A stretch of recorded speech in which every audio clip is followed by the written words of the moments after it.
Hello students. आप सभी लोगों का एक बार फिर से स्वागत है इस YouTube channel is equal to MC square में। जैसा कि कल मैंने आप लोगों को एक सैम्पल पेपर मैथमेटिक्स का प्रोवाइड किया था टर्म सेकंड का क्लास 10th के लिए, आज मैं उसका सॉल्यूशन प्रोवाइड कर रहा हूँ आप लोगों को।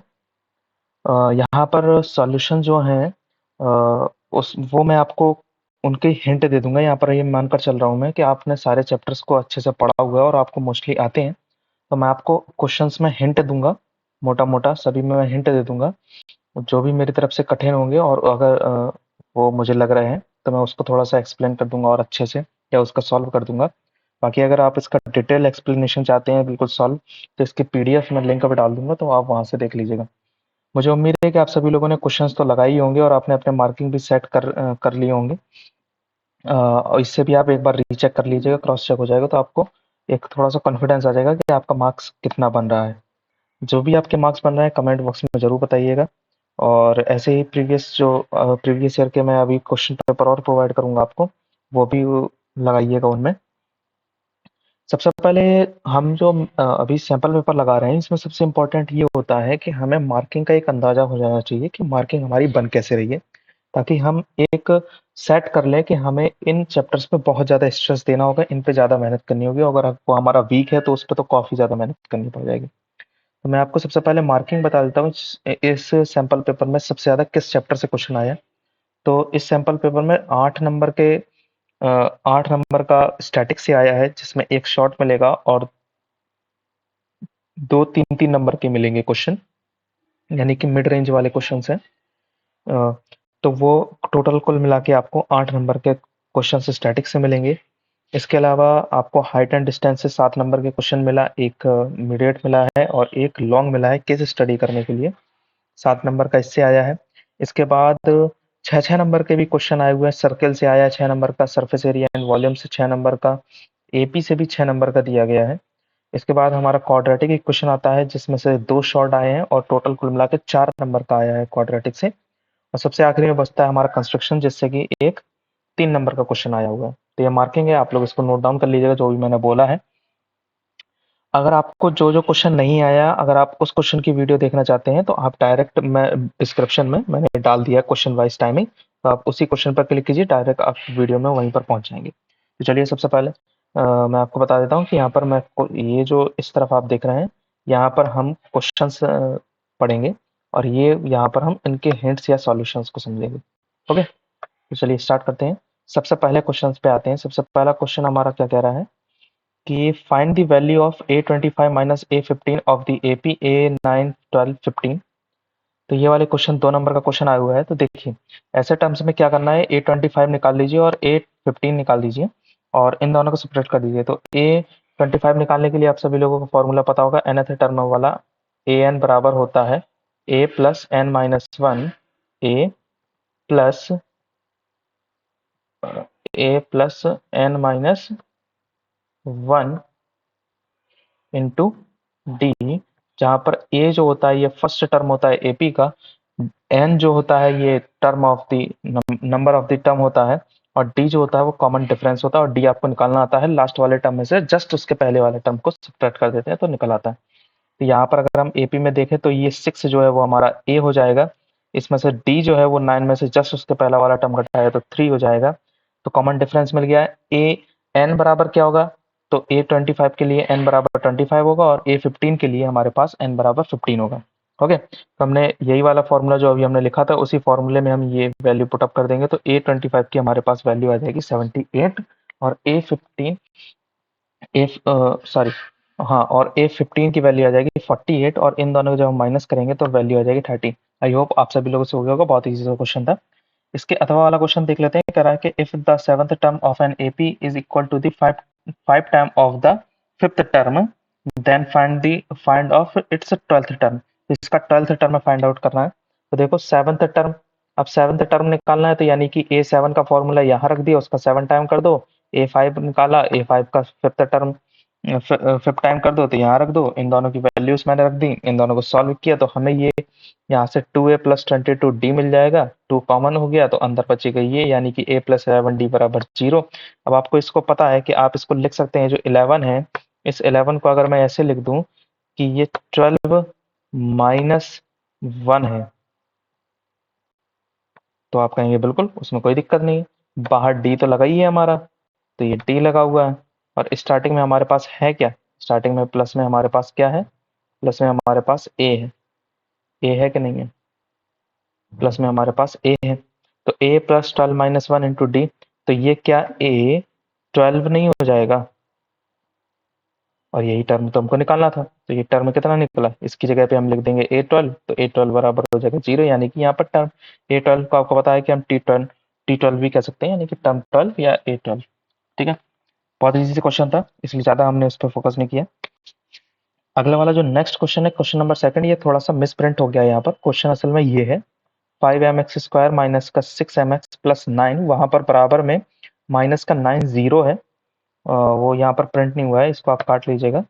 यहाँ पर माइनस का 9 है इज इक्वल टू में, ठीक है, तो आप जब लाएंगे तो वो ये बन जाएगा। अब इसको इसमें पूछ रहा है कि m की वैल्यू निकालो कब, जब आपके पास इक्वल रूट्स हो। तो भाई आप लोगों ने, सभी लोगों ने पढ़ा है डिस्क्रिमिनेंट, डिस्क्रिमिनेंट में हम जानते हैं कि d जो होता है वो अगर 0 से बड़ा होगा तो हमारे पास जो भी रूट्स होंगे, वो हमारे पास जो भी रूट्स होंगे वो एक मतलब थोड़ा सा डिफरेंट होंगे और पॉजिटिव, सॉरी रियल होंगे, पॉजिटिव नहीं, रियल और डिस्टिंक्ट रूट्स होंगे, यानी कि डिफरेंट रूट्स होंगे दोनों जो रूट्स निकलेंगे। इसके अलावा अगर हमारे पास डी जो है वो लेस देन 0 है, यानी कि डी की वैल्यू 0 से छोटी आ रही है, तो इसमें हम कहेंगे कि हमारे पास जो वैल्यूज होंगी एक क्वेश्चन को सॉल्व करने पर, वो उसके जो रूट्स निकलेंगे that will be the no real roots, यानी कि हम रियल रूट्स नहीं होंगे, वो इमेजिनरी रूट्स होंगे। और सबसे लास्ट में बचता है कि डी बराबर हो जाए 0 के, अगर डी बराबर हो जाता है 0 के, देन उस केस में हम लोग क्या करेंगे, जब हमारे पास डी बराबर 0 हो जाएगा तो हम कहेंगे कि जो हमारे रूट्स होंगे वो दोनों ही इक्वल निकलेंगे, और साथ ही साथ जो मतलब वो जो होंगे वो रियल होंगे, यानी कि रियल और इक्वल रूट्स निकलेंगे। तो इसमें कह भी रहा है, कह रहा है कि इक्वल रूट्स है, तो हम डी बराबर मान लेंगे 0, और आपको डी की वैल्यू तो पता ही है कि डी बराबर क्या होता है, बी स्क्वायर माइनस 4ac होता है कि नहीं होता है, बी स्क्वायर माइनस का 4a और c होता है। आपको ये रखना है, तो यहीं पर हमने रख दिया बी² माइनस 4ac बराबर 0। अब इस इक्वेशन को जब आप क्वाड्रेटिक के जनरल इक्वेशन से कंपेयर करेंगे, तो यहाँ पर आपको a की वैल्यू मिल जाएगी 5m, b की वैल्यू मिल जाएगी माइनस का 6m, और c की वैल्यू मिल जाएगी प्लस का 9। इसमें इक्वेशन में आप पुट कर दीजिए, तो आप जब इन सबको सॉल्व करेंगे तो m की आपको वैल्यू मिल जाएगी, m की एक बार वैल्यू मिली m बराबर 0, और एक बार मिली m बराबर 5। हम m बराबर 5 ले लेंगे, 0 को हम लोग क्या कर देंगे, निगलेक्ट कर देंगे, क्योंकि 0 की वैल्यू सेटिस्फाइड नहीं कर पाएगी इस इक्वेशन में, क्योंकि अगर आप 0 रख देंगे यहाँ पर तो ये सब 0 हो जाएगा और कुछ भी हमारे पास बचेगा नहीं, इसलिए हम 5 लेंगे इस सब।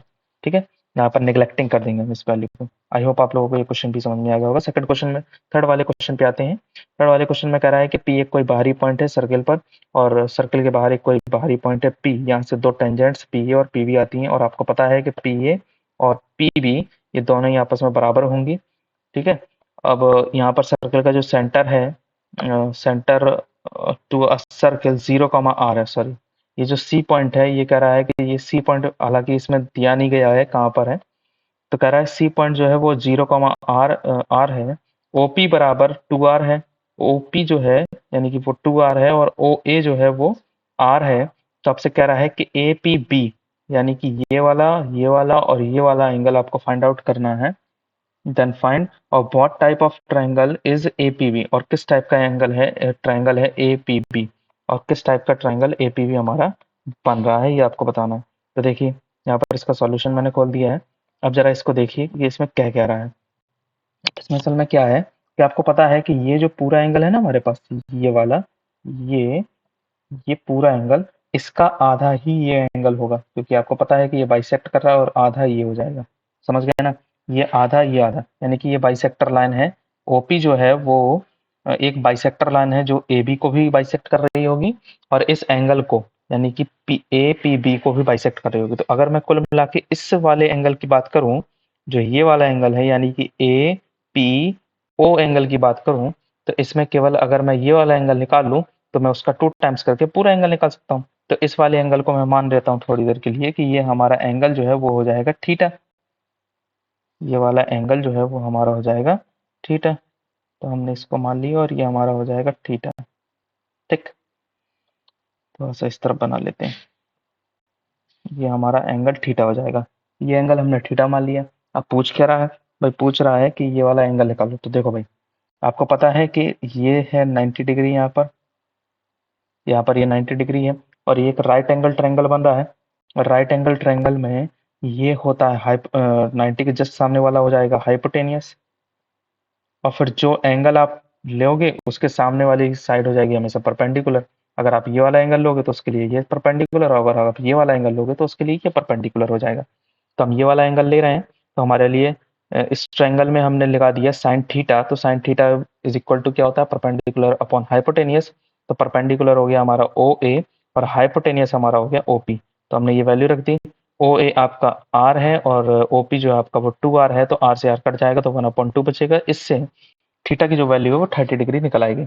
अब एपी भी आपको इससे जो हमारा थीटा है वो 30 डिग्री मिल गया, यानी कि एपीओ जो है वो हमें 30 डिग्री मिल गया। अब एपीबी निकालना है तो इसका 2 टाइम्स कर दो, यानी कि 60 डिग्री है। यानी कि ये वाला एंगल कितना है भैया, 60 डिग्री। ये एंगल 60 डिग्री मिला। अब ये एंगल 60 डिग्री है भाई साहब, और ये वाला एंगल 90 डिग्री है, और ये वाला एंगल 90 डिग्री है। ये दोनों 90 90 और ये 60 हो गया। ट्रायंगल के तीनों एंगल्स का सम भी कितना हो गया, 180 डिग्री हो गया, यानी कि ट्रायंगल तो है ही। और कह रहा है किस टाइप का ट्रायंगल है, तो देखो जिसमें दो साइड्स आपस में बराबर हो और दो एंगल्स आपस में बराबर हो, तो इस टाइप के ट्रायंगल्स को हम लोग क्या बोलते हैं, इस टाइप का ट्रायंगल हमारा क्या कहलाता है, इस टाइप का एंगल हमारा ट्रायंगल कहलाता है इक्विलेटरल ट्रायंगल। तो यहाँ पर लिखा हुआ है एपीबी जो है वो हमारा एक इक्विलेटरल ट्रायंगल है। आई होप आप लोगों को ये वाला क्वेश्चन समझ में आ गया होगा। चलिए नेक्स्ट वाले क्वेश्चन पर चलते हैं। 2 नंबर का क्वेश्चन आया था ये, कह रहा है the curved surface area of the right circular cone is this. मतलब एक किसी भी कर्व्ड सरफेस एरिया दिया गया है एक राइट सर्कुलर कोन का, वो इतना है, यानी कि सी ऐसे दिया गया है। कह रहा है if the radius of its base, अब कह रहा है इसकी जो रेडियस है, इसके बेस की जो रेडियस है that is 56 centimetre, find its height. बहुत सिंपल सा है भाई, जो चीज की वैल्यू दे उसी का ही फॉर्मूला रख दो। फोर्थ वाले, C S A of cone, कोन का सी एस ए क्या होता है, पाई आर एल। एल निकालना थोड़ा सा आपको यहाँ पर दिमाग लगाना पड़ेगा। यहाँ पर एल की जो वैल्यू निकलेगी उसमें फिर एल बराबर, जैसे कि जब आप इसे सॉल्व करेंगे तो यहाँ पर एल की वैल्यू निकलेगी, पर हमें एल नहीं चाहिए, हमें चाहिए एच। तो आप एल बराबर जानते हैं कि एल बराबर क्या होता है, under root h square minus are square. ठीक, सॉरी, एच स्क्वायर माइनस नहीं होता, यहाँ h square plus r square होता है। ठीक है, यहाँ पर हम वैल्यू उसको पुट कर देंगे। इसके बाद हम यहाँ से एच की वैल्यू निकालेंगे, तो स्क्वायरिंग ऑन बोथ साइड करेंगे, तो हम यहाँ पर 2 लगा देंगे, और बाकी का जो हमारा ये वाला पोर्शन है हम इसको क्या कर देंगे, इरेज कर देंगे। ठीक है, अब ये जो आर स्क्वायर है वो इस तरफ आ जाएगा, तो जैसे ही आर स्क्वायर इधर आ जाएगा तो ये हो जाएगा माइनस में, यहाँ पर माइनस में चला जाएगा, और एच बराबर हमारा निकल आएगा under root L square minus are square. L की वैल्यू 70, आर की वैल्यू 56, एच की वैल्यू निकल आई। That is the answer. I hope आप लोगों को ये वाला भी क्वेश्चन समझ में आ गया होगा। चलिए भाई नेक्स्ट क्वेश्चन पर चलते हैं।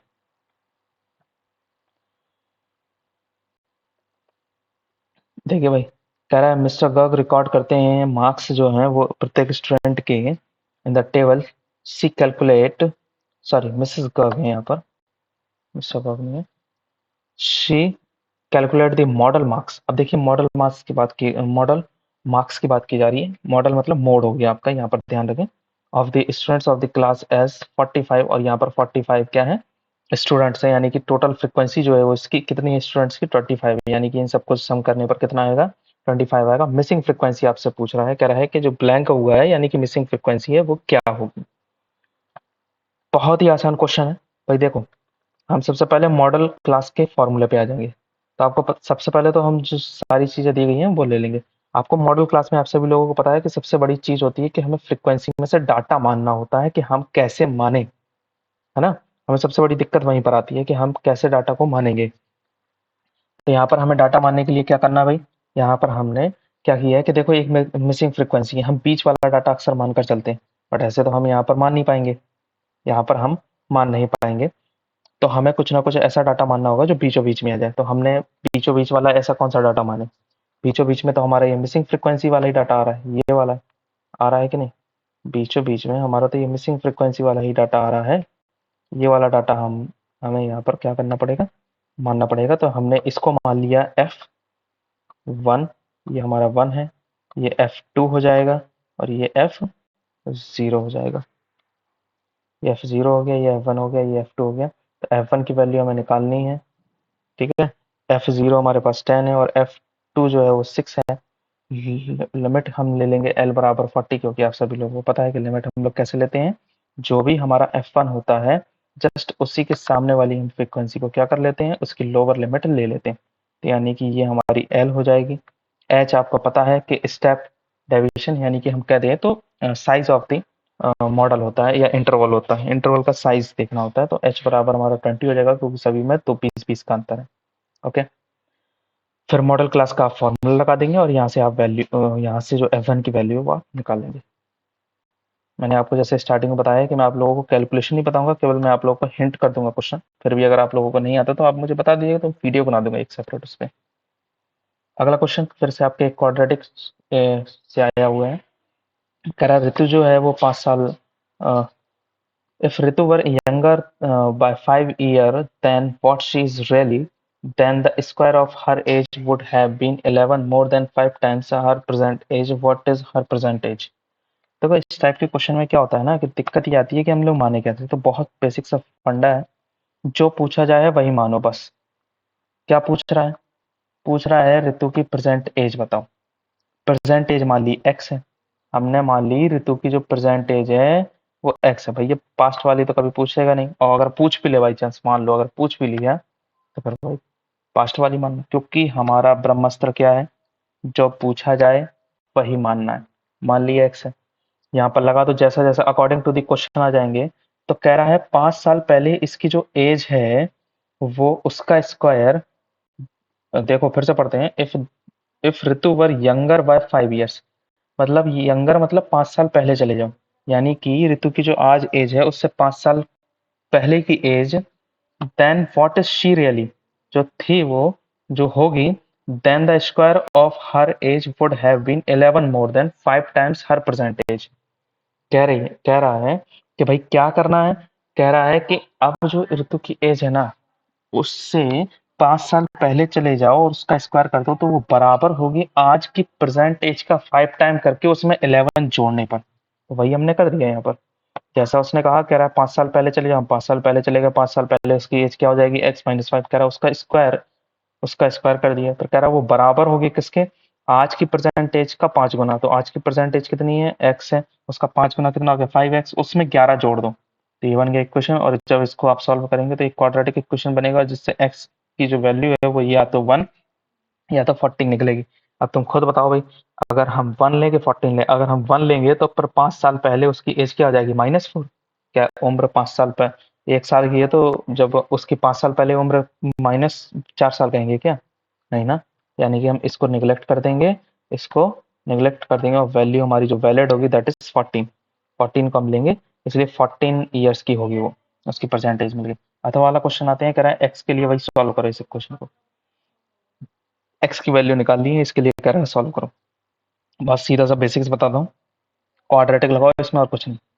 क्वाड्रेटिक फॉर्मूला यानी कि धराचार सूत्र, जो भी यूपी बोर्ड वाले हैं या हिंदी मीडियम वाले हैं उनको मैं बता दूं, यहाँ पर क्या है, धराचार सूत्र लगेगा भाई, क्योंकि द्विघातीय समीकरण से आ रहा है। यहाँ पर a is equal to b is equal to, और ये है टोटल c, कंपेयर कर दिया। ए बी सी की वैल्यू यहाँ पर लिखी हुई है, डी की वैल्यू सीधे सीधे आप देखो, फिर आप सीधे क्वाड्रेटिक इक्वेशन लगाओ, जिसे आप जानते हैं x बराबर क्या होता है। देखो यहाँ लिखने में लग जाएगा बहुत ज़्यादा टाइम। तो x बराबर होता है बी स्क्वायर माइनस का 4ac अपॉन 2a।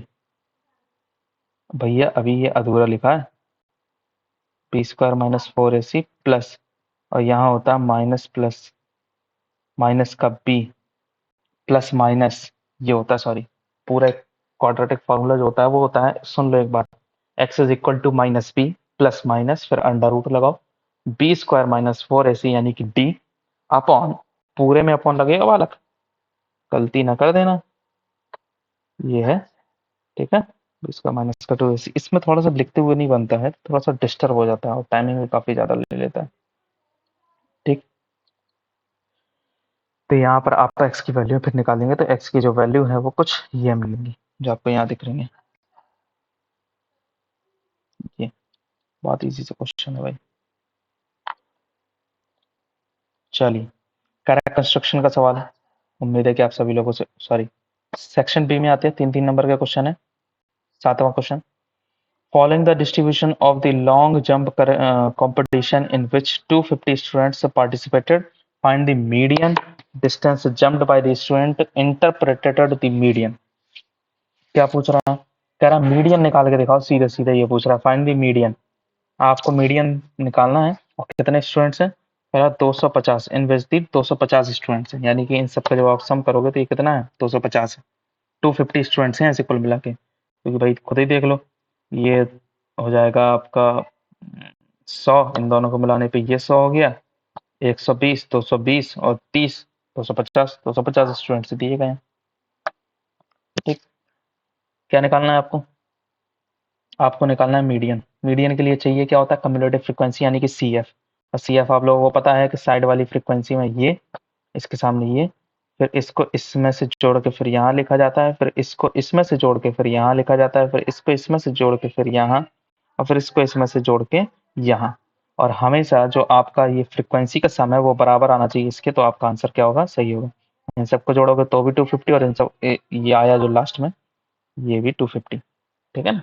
यानी कि सिग्मा एफ बराबर आना चाहिए जो आपका एन आया उसका। अब कम्युलेटिव फ्रीक्वेंसी निकालने के लिए सबसे पहले हम एन का क्या करते हैं? आधा करते हैं, तो 125। अब 125 हमें देखना होगा कि हमारी किस कम्युलेटिव फ्रीक्वेंसी के बीच में 125 आएगा। तो आपको दिख रहा है कि कम्युलेटिव फ्रीक्वेंसी में किसके बीच में आएगा भैया हमारा? एक सेकंड, इसके बीच में आएगा कि नहीं आएगा? इस फ्रीक्वेंसी में 125 आएगा, तो हमने ये हमारा 125 इसके बीच में आ जाएगा। बस जिसके बीच में आ रहा है हमें वही लेना है। मॉडल हमारा क्या हो जाएगा? ये वाला। ठीक है, इनके बीच में ले रहा है तो इसके लास्ट वाला, यानी कि 2 से 3 के इंटरवल में आ रहा है। एच बराबर आपको दिया गया है 1। सी एफ आपके पास कम्युलेटिव फ्रीक्वेंसी जस्ट उसके ऊपर वाली होती है, फ्रीक्वेंसी क्या होगी? जो लास्ट में है उसी के जस्ट सामने वाला। ठीक, सारी वैल्यूज आ गई, इसका फॉर्मूला रख दो और वैल्यू निकाल लो भाई।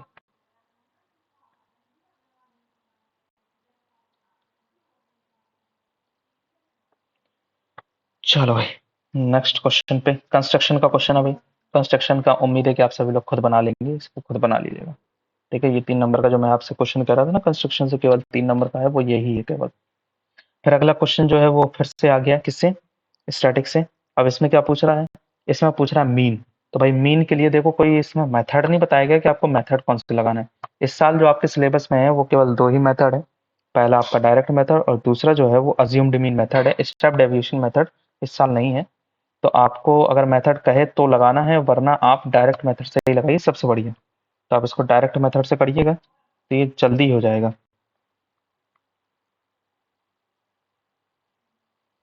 उसके बाद क्वेश्चन नंबर 10 पर आते हैं। हाइट एंड डिस्टेंस का बहुत इंपॉर्टेंट रोल होता है भाई एग्जाम में, बहुत अच्छा बनाता है ये पेपर। हाइट एंड डिस्टेंस के क्वेश्चन भी बहुत आते हैं। देखिए भाई, इस वाले क्वेश्चन में कह रहा है कि 2 वर्टिकल पोल्स लगाए गए हैं, डिफरेंट हाइट के हैं, स्टैंड किए हुए हैं। एक जो है वो 20 और दोनों ही आपस में 20 मीटर की दूरी पे। ये एनसीईआरटी का क्वेश्चन है आपकी, एनसीईआरटी बुक का है, बट मुझे ये नहीं पता कि ये कौन से क्वेश्चन नंबर का है। ठीक है, दोनों एक दूसरे से 20 मीटर की दूरी पर है। एंगल ऑफ एलिवेशन जो है वो पहले पोल से कितना बन रहा है? 60 डिग्री का बन रहा है दूसरे वाले पोल के फुट पर। और दूसरी वाली जो पोल है उससे पहले वाले की फुट पर जो एंगल ऑफ एलिवेशन बन रहा है दैट इज 30 डिग्री। तो आप बगल में डायग्राम में भी देख सकते हैं, इसे हमने माना है पहला वाला पोल, इस वाले को हमने माना है पहला पोल, और इस वाले को माना हमने दूसरा पोल। ठीक है, ये हमने 2 पोल माने हैं, तो इसके टॉप से इसकी फुट पर, सेकंड वाले की फुट पर 60 डिग्री का एंगल बन रहा है, और इसके टॉप से इस पहली वाली के फुट पर 30 डिग्री का एंगल बन रहा है, और दोनों ही 20 मीटर की दूरी पर हैं।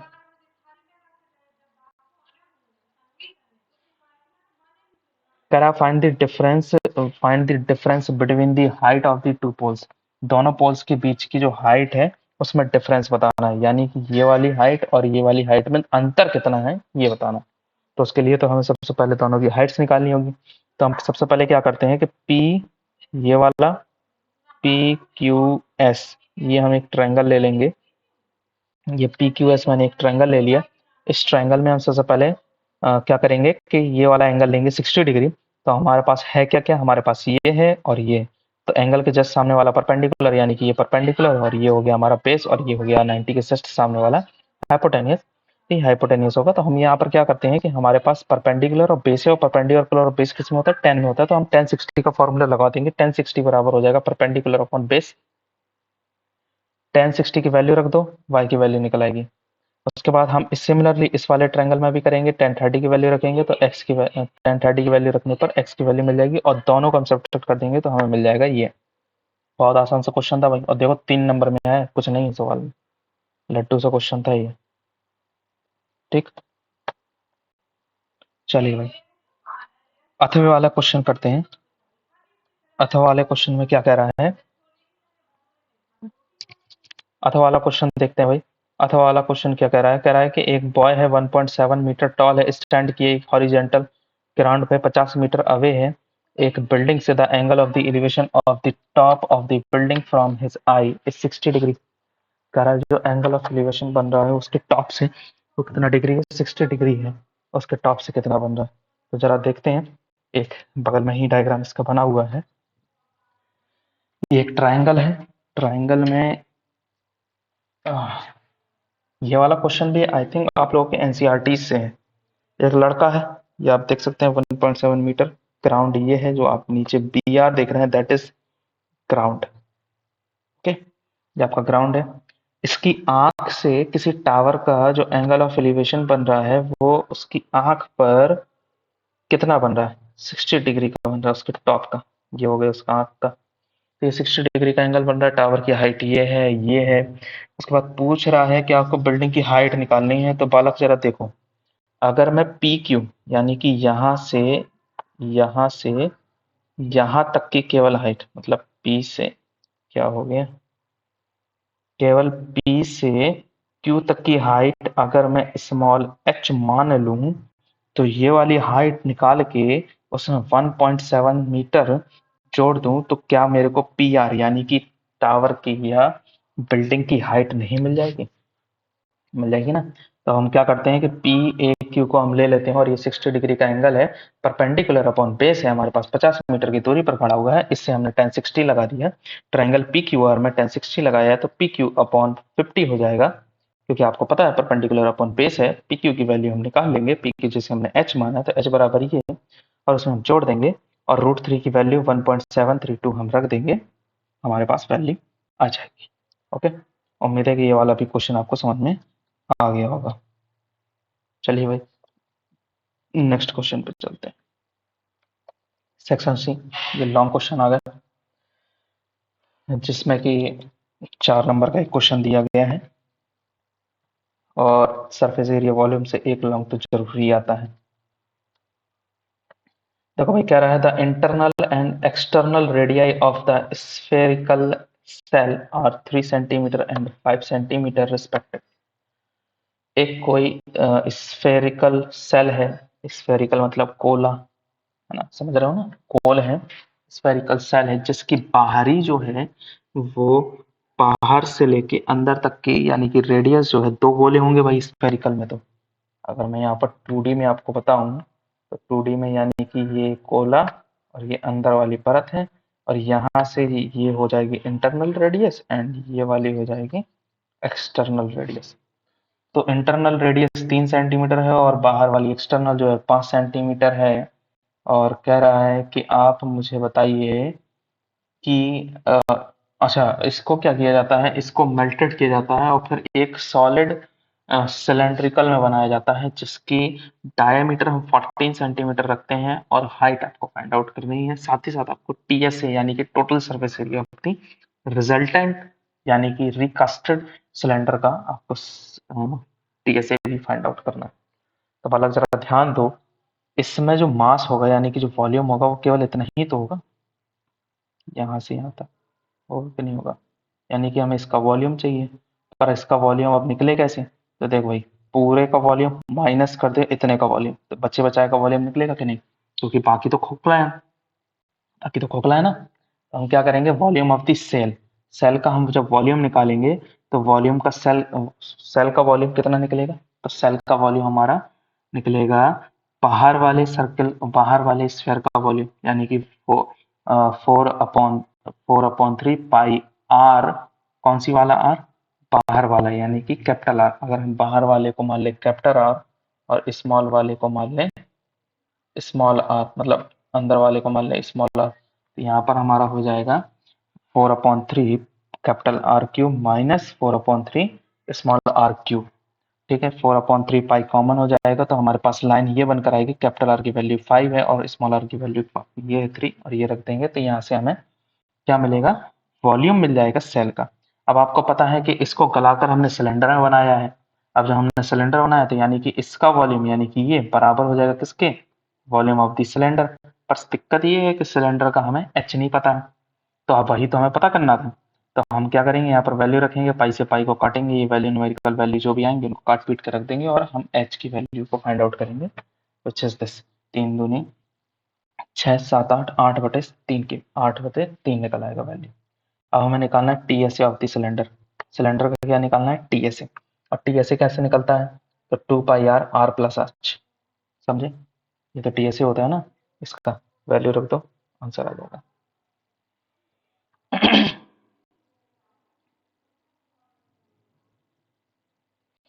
नेक्स्ट क्वेश्चन भाई।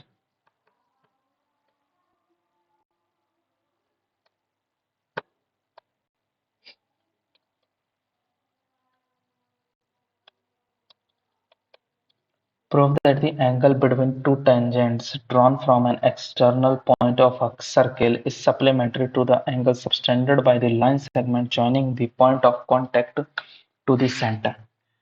ये कह रहा है कि आप ये प्रूफ करें कि जो एंगल बन रहा है दो टेंजेंट्स के बीच में एक्सटर्नल पॉइंट पर, और जो पॉइंट ऑफ कांटेक्ट को मिलाने वाली लाइंस है, उन दोनों के बीच में जो एंगल बन रहा है वो 180 डिग्री होता है, यानी कि angle angle a p b plus angle a o b, ये बराबर होगा 180 डिग्री। तो बालक आपको ध्यान आ गया हो कि ये थ्योरम है, अगर आपने नहीं देखी है तो आप मेरी थ्योरम वाली वीडियो में चले जाइए, डिस्क्रिप्शन में लिंक डाल दूंगा, वहां से जाके इस वीडियो को थ्योरम की जरूर देखिए, क्योंकि बहुत इंपॉर्टेंट थ्योरम है और आप देख सकते हैं 4 नंबर में आगे। मेरा मानना है कि न्यूमेरिकल को छोड़कर अगर आप थ्योरम कर रहे हैं तो काफी अच्छा आपको वर्डन मिल सकता है, क्योंकि न्यूमेरिकल में आप अगर कंफ्यूज हो रहे हैं तो, बाकी न्यूमेरिकल से अच्छा ऑप्शन कोई नहीं है। ठीक है, चलिए भाई नेक्स्ट क्वेश्चन पर आते हैं। नेक्स्ट क्वेश्चन में क्या कह रहा है, कह रहा है दो टेंजेंट्स टीपी और टीक्यू है, टीपी और टीक्यू है, ड्रॉन की गई है to a circle with centre O, drawn की गई है सर्कल पर सेंटर ओ के साथ फ्रॉम एन एक्सटीरियर पॉइंट, एक बाहरी पॉइंट टी से। तो कह रहा है प्रूफ करो कि एंगल पी टी क्यू जो है, एंगल पी टी क्यू जो है that is equal to 2 times of angle O P Q, यानी कि ये वाला, यहाँ पर आते हैं, यानी कि ये वाला एंगल का 2 टाइम्स बराबर है इस वाले एंगल। तो ये आर एस का सवाल है, आई थिंक ये आर एस में भी दिया गया ऐसा क्वेश्चन। देखो जरा इस सवाल को जरा देखते हैं, हमें जो निकालना है सबसे पहले हम उसी एंगल को मान लें, है ना।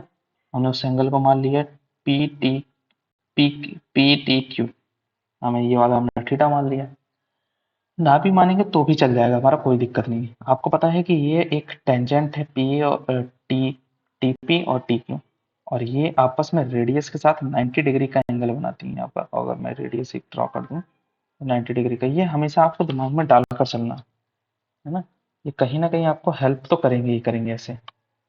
ठीक, अब देखिए आपको पता है कि जो टीपी है और टीक्यू है वो आपस में बराबर है। अब जब किसी ट्रायंगल में दो साइड आपस में बराबर हो जाएंगी तो वो आइसोलेसिस कहलाएंगे, यानी कि ये वाला एंगल और ये वाला एंगल भी क्या हो जाएगा, बराबर हो जाएगा। तो यहाँ पर टीपी क्यू जो है वो एक आइसोलेसिस ट्रायंगल है, इसलिए एंगल पी और एंगल क्यू आपस में क्या होंगे, बराबर होंगे।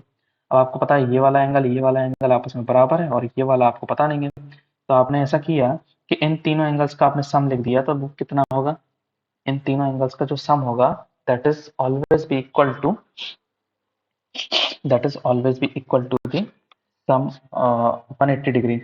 ये तीनों का एंगल्स का जो सम होगा वो 180 डिग्री होगा। इसे अगर मैं एंगल ए और इसे एंगल पी, इसे भी एंगल ए मान लूँ, मतलब 1 और 1 एंगल 1, तो इसका 2 टाइम्स यानी कि 2 एंगल 1 और एंगल टी बराबर होगा 180 डिग्री। होगा कि नहीं होगा? तो इससे होता क्या है, इससे ये होगा कि जो हमारे पास से ये वाला एंगल है ना, इसमें एक रिलेशन आ जाएगा इन तीनों में। जैसा कि आप इस वाले में देख सकते हैं कि इन्होंने 1/2 कर दिया है, क्योंकि वो जो 1 एंगल था वो आ जाएगा। तो यानी कि हमारे पास जो टी पी क्यू था वो हमारे पास कितना आ जाएगा, 90 माइनस का थीटा/2। अब ये थीटा/2 कहाँ से आ गया? तो आपको पता तो है कि आपने इसको क्या मान लिया था, थीटा मान लिया था। तो अब यहाँ थीटा/2 रख दीजिए और 180 में किया तो यहाँ पर 2 आ जाएगा। अब ओपीटी जो है वो आपके पास 90 डिग्री है। ये वाला एंगल आपको निकालना है, ये वाला आपके पास पूरा 90 डिग्री है, तो भाई माइनस कर दो, निकल नहीं आएगा। तो थीटा/2 कितना आ गया? ओपीक्यू जो है वो आपके पास कितना आ गया, थीटा/2 आ गया। और यहाँ से थीटा/2 ये आ गया है। अब आपको पता है कि ओपीक्यू यानी कि ओपीक्यू ये वाला एंगल किसके आधे के बराबर है? किसके आधे के बराबर? पीटीक्यू के। ठीक है, बराबर होगा। अरे वो तो निकल ही आएगा ना वैसे भी, इसका क्रॉस प्रोडक्ट यहाँ करा दिया, दैट इज द आंसर। ये वाले क्वेश्चन है ना, ऑन पेपर ज्यादा अच्छे से लगते हैं, ये ऐसे इसमें समझ में जल्दी नहीं आते।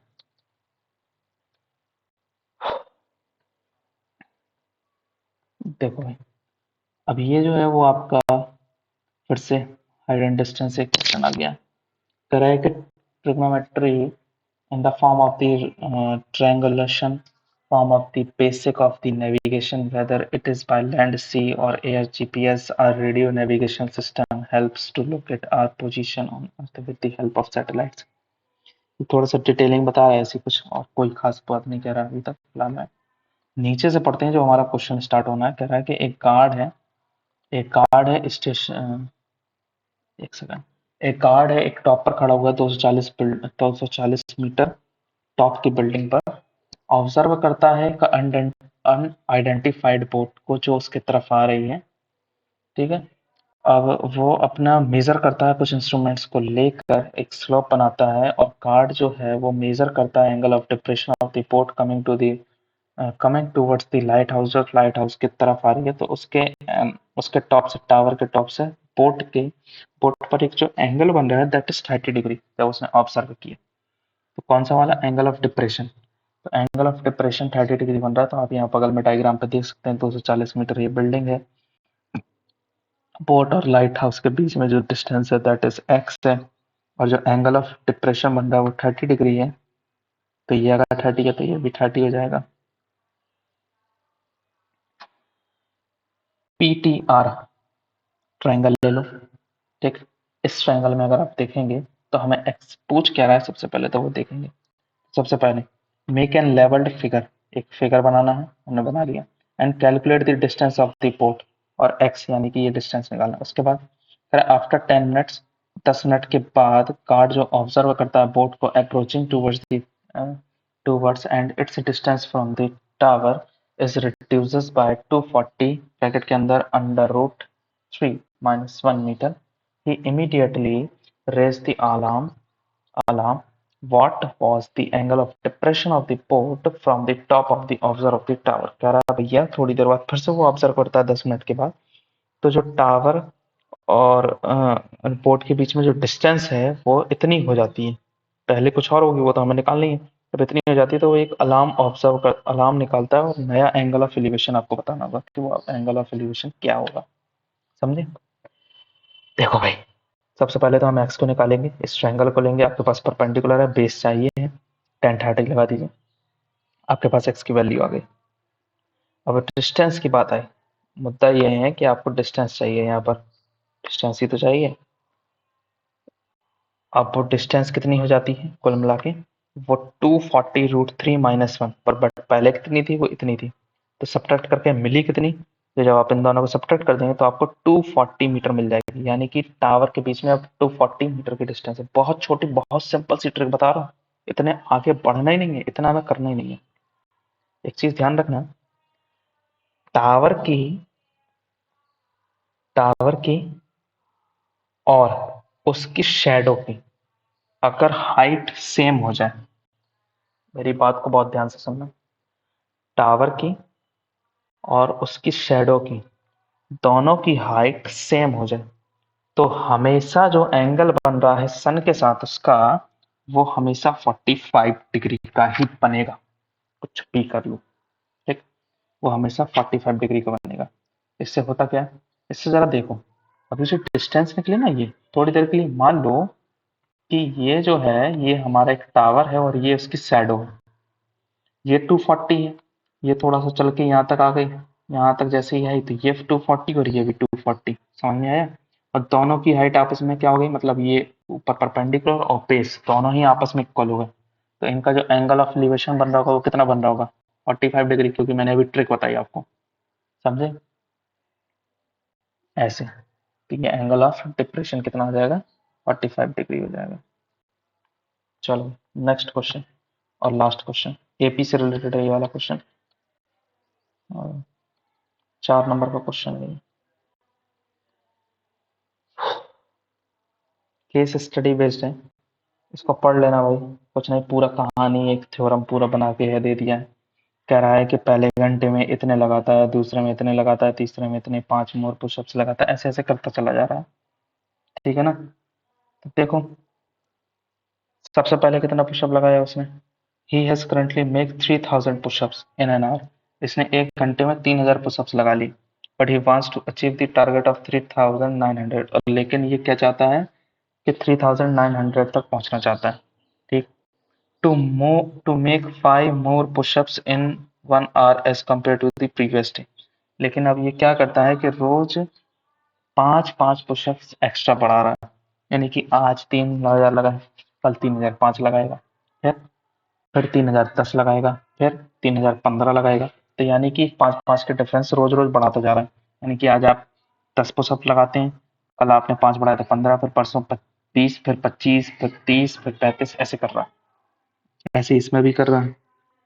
जब ऐसा कर रहा है तो हमने एक एपी देखी कि एपी बन रही है भाई, यहाँ तो पहले में 3000, दूसरे में 3005, तीसरे में 3010, फिर ऐसे चौथे में 3015, फिर 3020, ऐसे करते करते 3900 तक उसको पहुंचना है।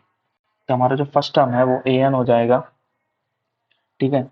एन जो है वो हमारे पास हमको पता नहीं है, क्योंकि वो पूछ रहा है कि ऐसे कितना दिन वो लगा देगा करने में टोटल पुशअप्स, है।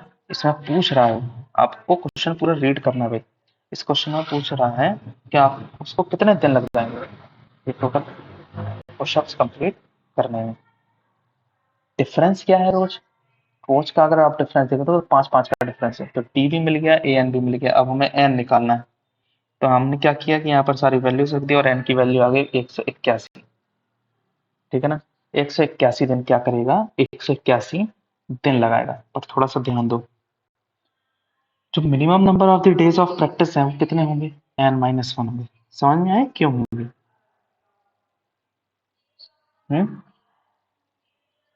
क्योंकि वो पूछ रहा है आपसे, कह रहा है कि find the minimum number of the days, कम से कम दिन बताइए कि कितने लगेंगे।